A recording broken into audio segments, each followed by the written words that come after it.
But it gives me great pleasure to welcome our next speaker. And he's a brother that I've known, but I've just met him properly over the last week or so. But he's another brother who's walking together with us on this fight for freedom. So please welcome, they know him as Chantelle's dad, but I've learned that this guy is Leighton Baker. So please give it up for Leighton. Thank you so much, Peter. It's more than just Chantelle's dad, because otherwise I'm really just breeding stock.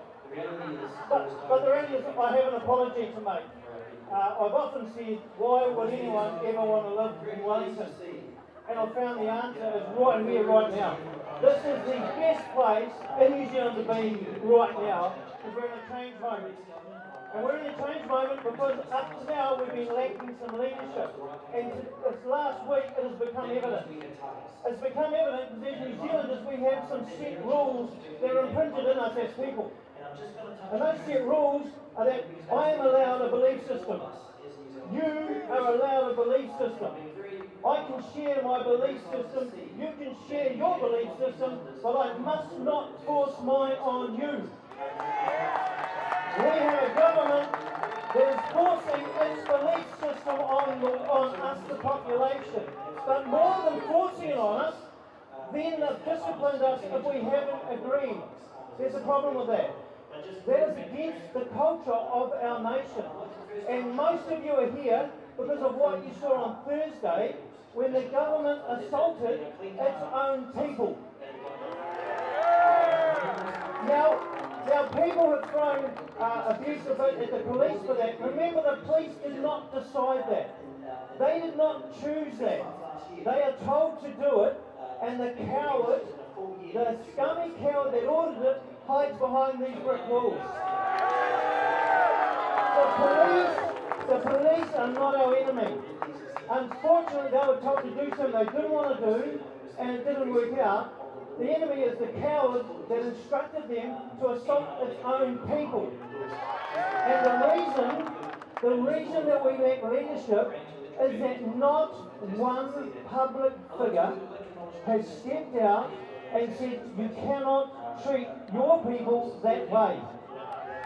Not one has come and said, you cannot treat someone that way because they are different to you. Not one of them. Not one of them has come and stood up for your human rights. Not one. We don't want to be here, do we? We like being here now. I don't mind being in Canterbury. You guys don't have to be here. We're here because we've risen leaders. We've rung them. We've been to court. We've petitioned. We've begged them to listen to us, and they have not done it. So we have had to come here. It's not our fault. We had no choice. The responsibility lies on the government for ignoring us. And worse than ignoring us is not admitting that we are human. Demonising us and degrading us after they treated us poorly is wrong. Doubling down on it is doubly wrong. But the fact that since then, not one of them, not one, has stepped out and acknowledged there's been a breach of our human rights and that we are human beings. That is what is wrong. And that is the problem, is that this place lacks leadership. It lacks the people for the people. You employ them, it's not the other way around. You employ them to represent you. They take an oath to represent you, whether they like you or not, actually. Whether they agree with you or not, whether they agree with your values or not, they are there to represent you, and they have not done it. So the question we have to ask ourselves long term, what sort of country do we want? Because it's our country. It doesn't belong to them, it belongs to us. So what sort of country do we want? I would assume, by some of the signs I've read, that we want a country where we get to choose the results of our lives. We get to choose what happens in our lives. Because if I make a choice and it's a bad one, I have to wear the consequence, and that's fair. If you make a bad choice, it's a bad one, you wear the consequence, that's fair. But when they make a really bad choice and you wear the consequence, that's not fair. So I would like to put to you that we need a different style in New Zealand. We need an upside-down government. A very few people in there whose role is to represent and make sure we're safe, and then the power is delivered out to us in regions to dictate what happens in our area. Because the far north is different to the deep south, and the needs in different communities is different. The plus to that is we get wine.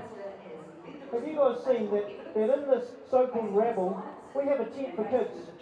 We have food tents, we have toilets, we have people picking up rubbish. We have roads done, we've got the hay put down. That has happened not because they organised it, because they couldn't. Okay? If they were organising it, we'd still be standing in the rain with nothing. That happened because you were empowered to use your strengths. Whether you're a cook, whether you have money, whether you had access to hay, whether you could put up a gazebo, whether you could clean a toilet, you were empowered to take ownership of the results of your life, weren't you? So if this is the best place you have ever been, why can't we have that throughout New Zealand? Can you imagine what it would be like if in your community you were enabled to make the changes you need? Instead of having to spend millions of dollars on a pool, we could do the basic structure and the community would paint it and fill it out and look after and landscape it. It would cost 1% of what we have to pay now because we would have ownership. We would look after it. My wife and I left my jacket up there for about 5 hours yesterday. I went back up and there it is. Why? Because that's this community. When we have ownership of our community, we look after it, we cherish it, we look after each other, we understand we're all human and we're all on the same boat. That's the sort of community I want. I have never, ever had such a good time as being here. I've never felt that euphoria in myself as being here. I've never seen so many hockeys as I've been here, and yet apparently we're all white supremacists and neo-Nazis. Things have got to change in New Zealand. We've got a media actually at the moment that's actually irrelevant. The only reason they're there is the government pays them. If the government pays them, they wouldn't get anything because the only reason you watch TV1 News is it's free. Am I right? Yeah. They're irrelevant because they're not reporting the stories. I spoke to someone down the street and they had the media approach them and ask them about the parking. Who cares about the friggin' parking? It's not about the parking, it's abuse of our freedoms, it's manipulation, it's control, it's mandate, it's a government with too much power. They must lose the power. They must lose the power. The problem is, too much power has corrupted them. I'm sorry, and I'm not throwing allegations about finance. It's corrupted them from acknowledging their role is to serve and not to rule. And when the media concentrate on something as pathetic as the parking, when we know, hands up how many people know someone who's died from this? Hands up how many people know someone that's injured from this? Hands up if you know someone who's lost a job from this? That's the story. That's the story. It's not the car park. It's the harm that has happened to us, the people of New Zealand. And all we've asked these guys to do is talk to us. That's all. We haven't asked them to give us all free 72-inch TVs. We've only asked them to talk. And that one tiny little thing they haven't been able to do. That one little thing is just saying hello. I have said hello to thousands of people and it's not hard. Alright? I've shook people's hands, I've discussed things, and it is not hard. It is a basic human ability to communicate. And they need to learn that skill. They haven't learned that skill. We've given them the opportunity, haven't we? We've asked them nicely, we've been polite, we've had to come here and be raucous, and they still haven't responded.